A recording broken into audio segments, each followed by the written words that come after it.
subdivision in western Oregon features a 45-mile mountain grade of 1.8%. In days of old, helpers based at the bottom of the hill at Oak Ridge were used to assist heavy trains to Cascade Summit. As Early technology 2000s. advanced, manned helpers were replaced with remote controlled Early helpers, known as 2000s. DPUs, or distributed power units.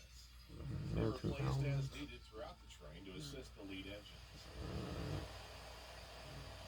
But for a few years, between late 2018 and 2023, manned helpers returned to Oak Ridge as in the days of the Southern Pacific.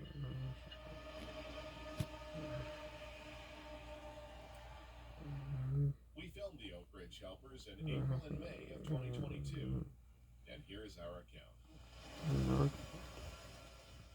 We began along the shore of Lookout Reservoir,